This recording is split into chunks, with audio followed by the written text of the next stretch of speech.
田。Hello， 大家好，歡迎收睇今集嘅刺猬探險組。我哋今集同大家一齊食個自助午餐，地點係位於九龍站上面嘅麗思卡爾頓酒店 Ritz-Carlton Hong Kong。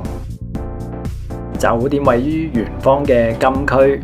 到達咗酒店大堂之後，我哋要經過低層大堂嘅高速電梯，搭 lift 上103樓嘅大堂。出咗電梯之後，直接轉左就會到達我哋今日食自助餐嘅餐廳 Cafe 103。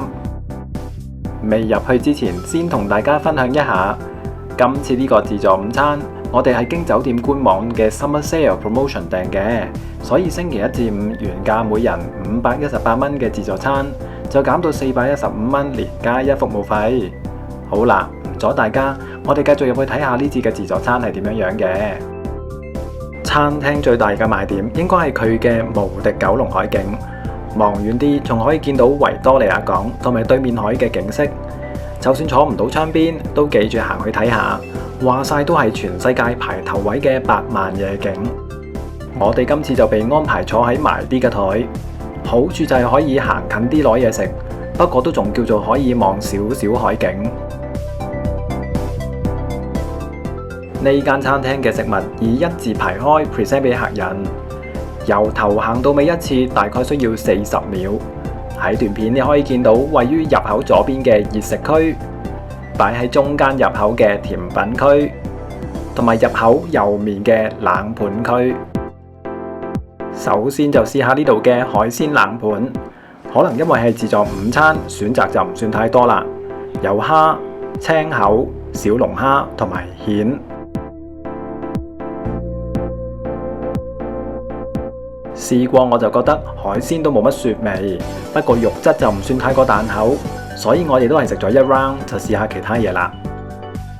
嚟到壽司吧呢度就會有位姐姐 serve 你，選擇有三文魚、吞拿魚、蝦同埋八爪魚。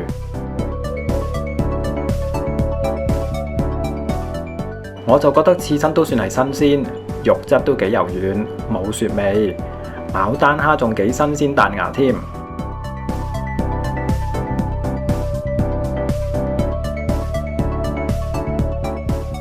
呢啲細細件嘅壽司都算係幾精緻嘅。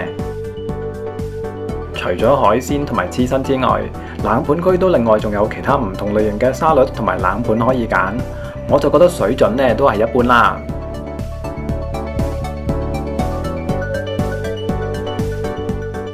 食完凍嘢就係時候試下啲熱食，主要有人 serve 你嘅就係烤鱸魚同埋燒腩仔。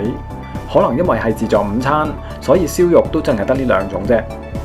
食燒腩嘅朋友呢，記住試埋佢嘅黑松露燒汁。呢度嘅燒豬腩我就覺得幾好味，個皮好脆，燒腩嘅肉都好柔軟，一啲都唔韌嘅。烤鱸魚呢，我哋組員試過就覺得麻麻地。呢度都仲有其他熱食，例如係即叫即煮嘅意粉、印度咖喱、薄餅，仲有少少蒸牛肉球添。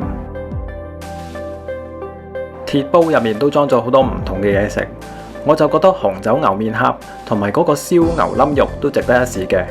隔籬嗰個比目魚呢都幾好食嘅，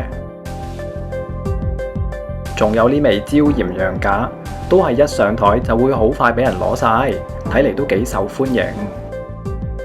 呢款煎釀芝士雞翼我都會推介大家試下。試食之後就會覺得燒羊架肉質的確好軟熟，用刀切咗一下就已經切開咗。另外你都可以睇到牛面盒都係炆得好軟熟嘅，芝士釀雞翼入邊呢醬卜卜嘅，肉質都係一樣好軟熟嘅。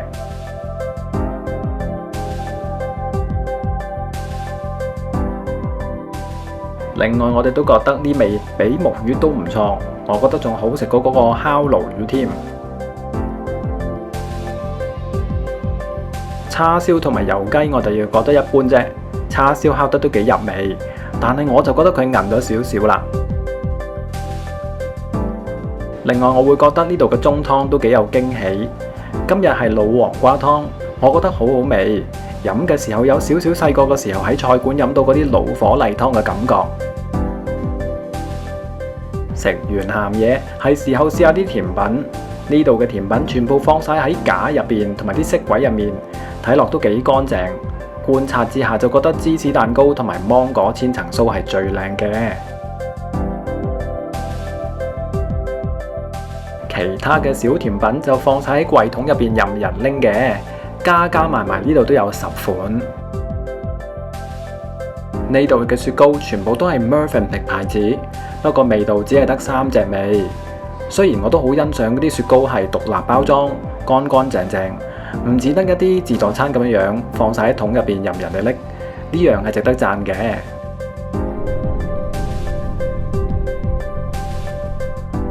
試食之後就會覺得芒果千層酥的確係好好食，個酥皮好脆。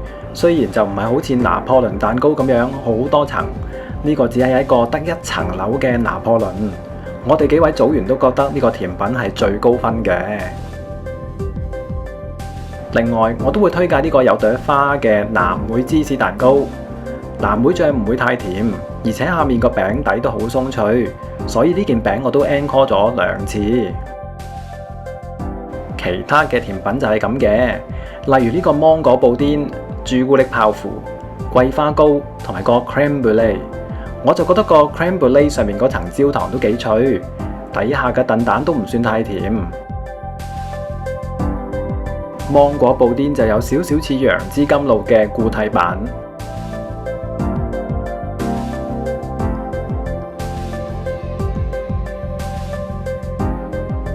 呢個蛋糕都幾好食，中間仲有啲芒果軟心添。最後喺度做個總結，我覺得以價錢而言呢個自助餐唔算好抵食，因為可以揀嘅嘢食種類唔算好多。雖然食物嘅質素都算係唔錯，尤其係佢嘅甜品，我就覺得係最出色嘅。而呢個自助餐主要嘅加分位就係佢個環境都坐得幾舒服。好彩嘅話，可以睇到一個好靚嘅景。雖然呢度嘅職員招呼我就覺得一般啦，員工一般都係比較 junior， 我就覺得招呼唔算太過殷勤，唔會覺得好 warm。片尾嚟到最後，我會留多一個彩蛋俾大家，就係喺度食完嘢呢，記住參觀下佢嘅洗手間，都有一個無敵嘅海景，確係有心曠神怡嘅感覺嘅。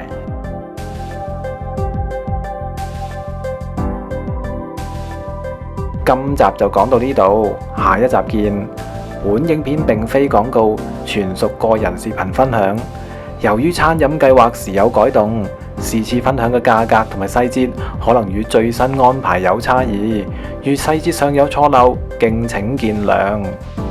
如果中意呢段片嘅話，記住 CLS 3部曲，俾個 comment 同埋 like， 順便 share 段片同埋 subscribe 我哋個 channel， 仲有可以撳埋鐘仔搶先看。下一集見，拜拜。